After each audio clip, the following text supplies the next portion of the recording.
Harvesting cotton in southern India. The farmers have specialized in cotton growing. They want a share in the white gold business. A good harvest brings in more money than rice, grain, or vegetable crops. That's why most farmers have switched to cotton.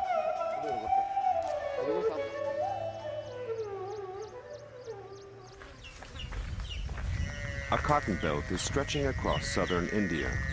The people in this region have become dependent on a good harvest, on the fruits of their labor.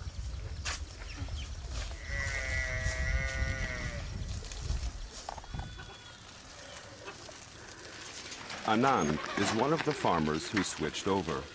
He gave up traditional agriculture and hopes to make a lot of money fast. Things look good for him.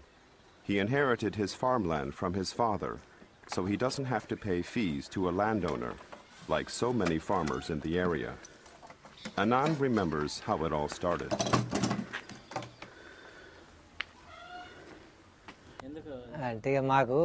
I've only been growing cotton for 8 years.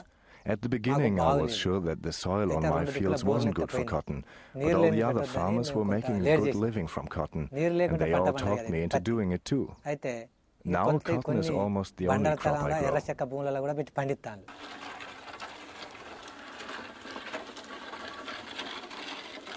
Day after day, Anand works in his fields, tending to his crop. His most important tool is the canister with the pesticide. Last year, 2/3 of the harvest were destroyed by worms. He tried to kill the pests with insecticide, but it didn't have any effect. The worms had grown resistant to the poison, and they survived. The failed harvest was the ruin of many farmers. Anand lives with the fear of meeting the same fate. He couldn't withstand another crop failure, so he sprays his plants every day and after every rain. The poison doesn't just land on the plants, it lands on his skin too. The pesticide is called monocroptophos, a phosphor-organic substance that is dangerous for humans.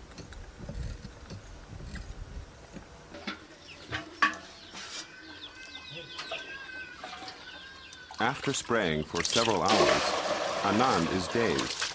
His tongue is numb and thick in his mouth, and he feels so sick that he doesn't feel like eating. Water is a costly commodity, so he washes sparingly in the evening. But cold water can't wash the poison off. Inevitably, it works its way through the skin into the body.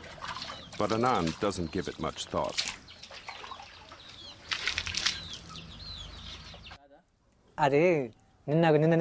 Pesticides and cotton growing for me, they simply belong together.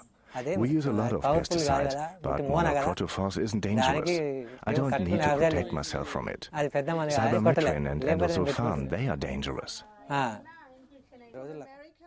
He lets his wife bring the really dangerous pesticides. I see, so monocroptophos is not so dangerous. He doesn't know what's printed on the containers. He never learned to read. Neither does he know the meaning of the red triangle with the skull. The American woolworm and other pests have long become resistant to most poison. Many pesticides should actually be taken off the market. Instead, they continue to be sold. Some farmers think that if they use double the amount of pesticide, they'll be able to kill off some of the pests. The cotton farmers rent expensive motorized sprayers to spread pesticide over the fields from morning till evening. They don't wear face masks or protective clothing. The hum of the spraying machines belongs to the noise of everyday life in India's cotton belt. The poison also lands on the cornfields, thus working its way into the food chain.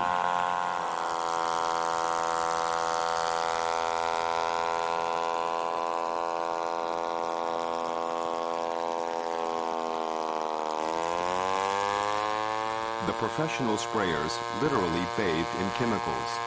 Their clothing is soaked through. With every breath, the poison is drawn into their lungs. Their tongues become numb. A poisonous cloud of pesticide forms over the entire region. Nowhere else are such quantities of chlor and phosphor organic chemicals sprayed as in the cotton belt. Every kind of insecticide is available here. Even highly dangerous products like the cancer-inducing lindane are sold over the counter. In Europe, these pesticides have been banned for years because of their deadly effect on humans. But in India, business is booming.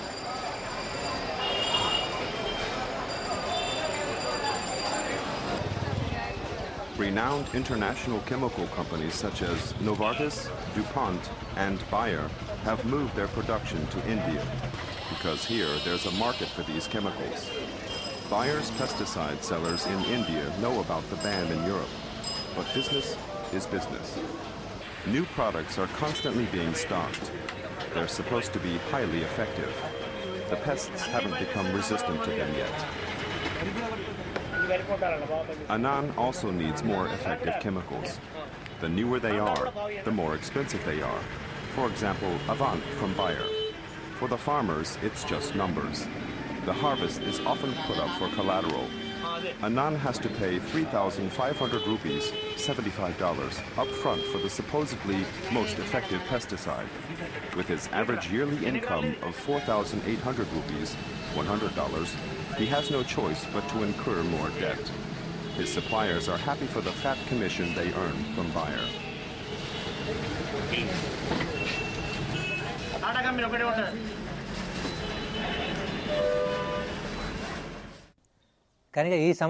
Last year, the green worms ate my harvest. I sprayed monocrotophos, endosulfan, and a couple of other pesticides. I went to my supplier and got new ones, but they didn't do anything either. Now I'm using Avant, but it's expensive, so now I've got a lot of debt. But the supplier wants his money, whether or not the pests destroy another crop. When the farmers run out of cash, they can buy pesticide on credit. Their debts grow too large to count. The last bit of land has been pawned. All that remains is doubt. Last year alone, 700 farmers committed suicide. They drank the poison that couldn't kill the pests. I lost my son. He drank insecticide to kill himself. I always warned him about getting into the cotton business. We are poor now. We've lost our land. My son left a wife and children behind. How are we all supposed to go on?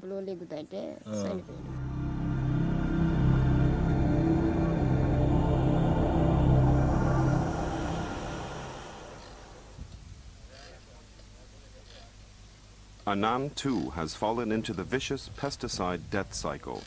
He sprays even when the threat from pests is long over and the cotton is being picked.